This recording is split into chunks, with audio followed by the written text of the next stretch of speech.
Peterson. Sparks, what up?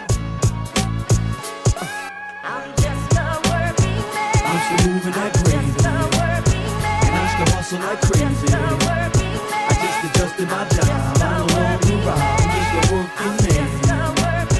I'm still moving like crazy, and I still hustle like crazy.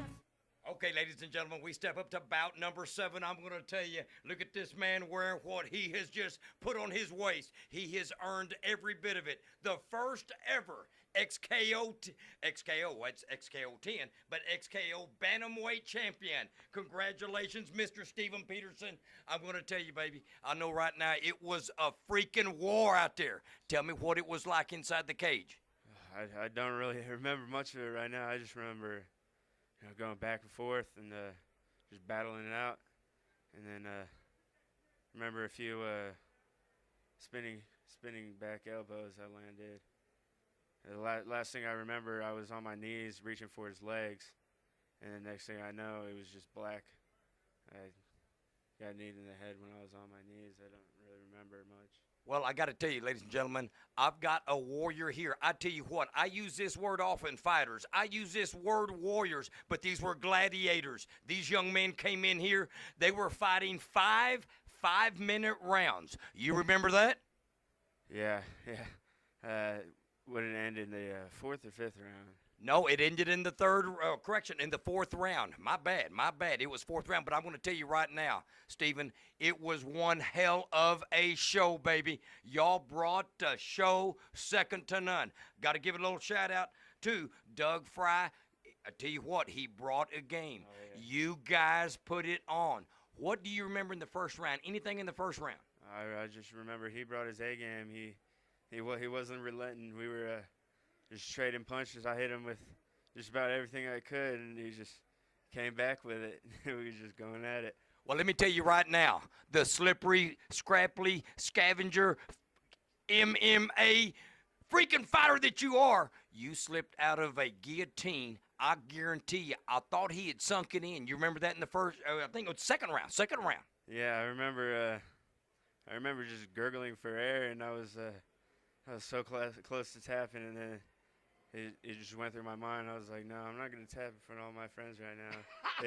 if he's going to get me, I'm going to sleep. So I just scrambled as much as I could, and I slipped out, and next thing I knew, I was putting damage on him. Oh, yeah, I got it right here. I said right here, I got Peterson a lot of short elbows. I don't know if you can see that.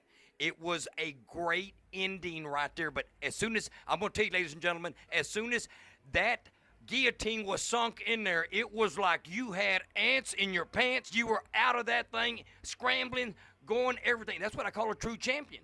Yeah, I wasn't going to tap for nobody. Tapping left my mind about halfway through. Once I couldn't breathe, I decided I wasn't going to tap, and it just wasn't happening. I was getting out or I was going to sleep.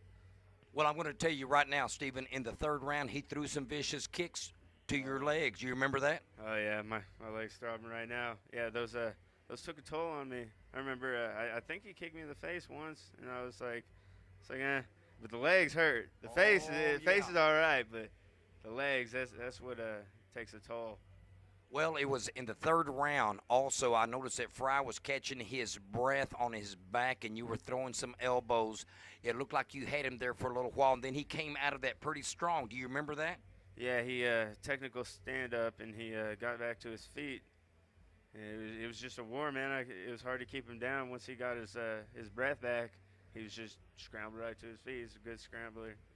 He brought his A game, that's for sure. Well, for the fight fan information, you did put 2 little cuts underneath both eyes, a cut under each eye. Oh, I tell you what, he's wearing a little bit of Mr. Peterson here probably the next 2 or 3 weeks. I got a feeling y'all going to remember each other's names. Oh, yeah. I think there's definitely going to be a rematch in our future. Hopefully, maybe it'll be for a rematch for this belt. If not, we'll meet up in the Strikeforce or UFC, maybe. Oh, I tell you what, I want you to take a close-up of this belt right here, Sean. If you would please look at it.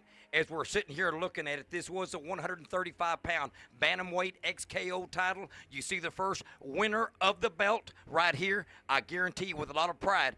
I ask you now as I close this up, is there any shout-outs, anything you want to say to anybody special? I want to dedicate this fight to my friend David Griffin. He passed away about a week ago. and he was the one in my mind that for this fight. He's the reason I was battling it out so hard. I wanted to get this victory for him. Well, Steven, I tell you what, my heart goes out to you and your friend, all of your family, all your friends, everybody who knew him, and we only can say this, that the fight fans here want you to be always in tip-top shape, and hopefully that didn't take a toll emotionally on you. No, not at all. I'm gonna come back and defend my belt, and I'm always gonna battle it out until I can't fight no more.